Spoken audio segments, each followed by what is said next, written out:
Hej. I denne her lille video, der vil jeg gerne fortælle dig noget om syreskader på tænderne. Syreskader på tænderne, det er noget, vi ser oftere og oftere, og det har noget at gøre med vores spise- og drikkevaner. Det vender jeg tilbage til lidt senere. Der er 4 ting, jeg gerne vil sige noget om. Det ene det er, hvad er syreskader på tænderne? 2. Hvordan finder du ud af, om du har syreskader på tænderne? 3. Hvordan forebygger du syreskader? Og 4. Hvordan reparerer vi syreskader, når skaden er sket?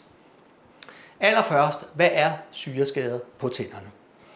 Jamen, der må vi lige kort snakke om, hvordan tanden er bygget op. Tanden er bygget op af 3 dele. Det yderste lag, det er det, vi kalder tandemaljen. Inden under tandemaljen, der har vi det, vi kalder tandbenet, og helt inderst har vi tandnerven. Det er sådan, at tandemaljen er et utroligt stærkt materiale, men udsættes tandemaljen for syre hyppigt, regelmæssigt og gennem længere tid, så vil tandemaljen begynde at blive nedbrudt. Og hvis der sker en større nedbrydning af tandemaljen, så kommer man helt ind til tandbenet, og der bliver det for alvor problematisk, fordi tandbenet er ikke særlig modstandsdygtigt over for syre eller slid i det hele taget.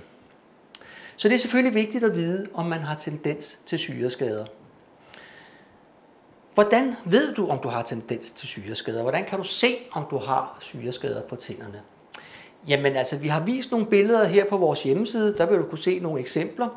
Men ellers fortalt i ord, så vil jeg sige, at når du går tæt på et spejl, og så kigger på dine fortænder, så hvis du kan se, at emaljen begynder ligesom at blive gennemsigtig og tyndsligt, og den begynder at hakke lidt af på fortænderne, det kan være et tegn på, at du har syreskader på tænderne.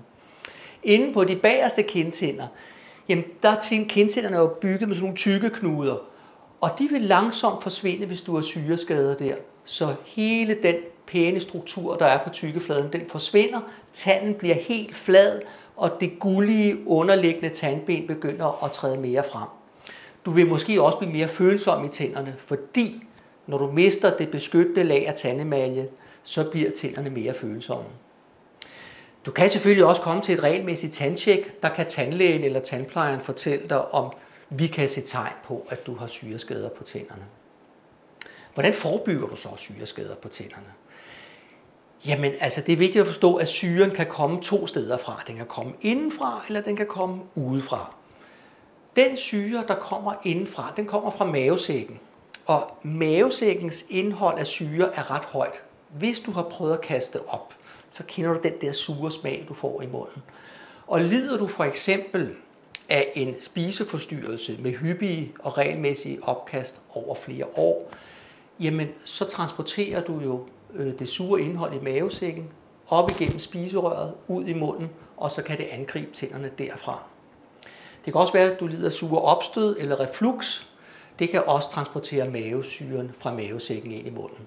Så har du den problemstilling, så er det selvfølgelig noget, du skal snakke med din læge om. Syren, der kommer udefra, det vil typisk være i dag den helt store synder, sodavand. Og der er ikke særlig mange, der tænker over det. Men en sodavand, den har faktisk mere syre end en citron. Hvis du sætter tænderne i citron, så kan du virkelig mærke, hvordan det hele snærper sammen. Men du kan ikke mærke det, når du drikker en sodavand. Fordi en sodavand er tilsat sødemiddel, så den neutraliserer syresmagen. Så den helt store problem i dag med det her sodavand, det er, hvis du drikker sodavand med skruelåg, så du tager sodavand i små slurke, dagligt, hyppigt, gennem dagevis, månedsvis, årevis, jamen så vil den syre, du tilfører der, begynde at nedbryde tandemaljen. Hvad så, når skaden er sket? Hvad kan du så gøre? Jamen så heldigvis i dag, så kan vi genopbygge tanden, så den ser fuldstændig naturlig ud igen. Og det har vi også nogle eksempler på vores hjemmeside, som du kan gå ind og lure på. Men meget kort sagt, så har plast den helt fantastiske egenskab, at det kan limes direkte til den naturlige tandemalje, helt uden at bore eller fjerne noget af den naturlige tand. Det er et meget stærkt materiale, det er et meget smukt materiale, når det bliver lavet rigtigt. Så det er den måde, vi anbefaler det i dag. Hvis du gerne vil vide, om du har tendens til syreskader, eller du allerede ved, at du har syreskader, og du ønsker vores vurdering, så kan du række ud efter os. Du kan bare sende os en mail, tage nogle billeder af dine tænder, og så vender vi tilbage med et svar så hurtigt som muligt. Mange tak, fordi du kiggede med.